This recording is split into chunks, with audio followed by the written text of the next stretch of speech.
جی بسم اللہ الرحمن الرحیم۔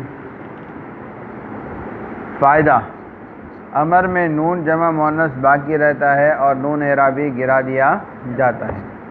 فائدہ نمبر 2، نون ثقیلہ و خفیفہ جس طرح مضارع میں آتا ہے امر میں بھی آتا ہے، لیکن اس میں لام تاکید نہیں لگایا جاتا بلکہ وہ لام امر شروع میں ہوتا ہے۔ بات آ گئی سمجھ میں؟ فائدہ نمبر 3، لام تاکید مفتوح ہوتا ہے اور اس کے معنی میں ضرور، لام امر مکسور ہوتا ہے اور اس کے معنی میں چاہیے کہ ہوتا ہے۔ بھائی بات سمجھ میں؟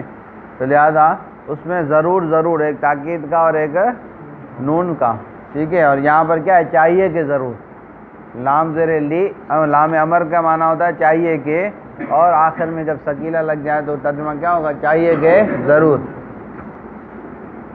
فائدہ نمبر 4، حمزہ وصل وہ حمزہ ہے جو اپنے پہلے حرف سے مل جائے، جب اس سے پہلے کوئی اور لفظ ہو تو اس سے مل جائے اور پڑھنے میں نہ آئے مگر لکھنے میں باقی رہتا ہے، جیسے فطلب۔ اب یہ کیا تھا؟ فاطلب تھا نا، تو پھر کیا ہو جائے گا؟ فطلب، یا تم مطلب، تم مطلب۔ بات آ گئی سمجھ میں؟ سوالات، سوالات، ڈیڑھ نہیں سوالات، آئی بات سمجھ میں؟ اسما اکتب اجتنب سے امر کی پوری گردان کرو، یہ جو آسان ہے، کریں نہیں کریں؟ ضرورت ہے نہیں؟ یہ تو ساری پڑھ چکے ہیں نا۔ چلو آگے۔ لام تاکید اور لام امر میں کیا فرق ہے؟ اظہار بتائیں۔ لام تاکید مفتوح ہے اور اس کے معنی میں ضرور آئے گا، اور لام امر یہ مقصور ہوتا ہے، اس کے معنی چاہیے آئے گا۔ شاباش۔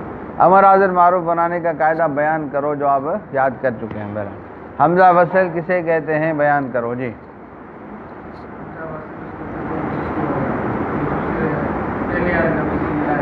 مل جائے، لکھنے میں آتا ہے، پڑھنے میں، فقرات ذیل کی معنی بیان کرو، عربی کا اردو بیان کرو، اردو کا عربی۔ چلو شروع ہو جاؤ۔ ہاں نا، لکھے گا نا؟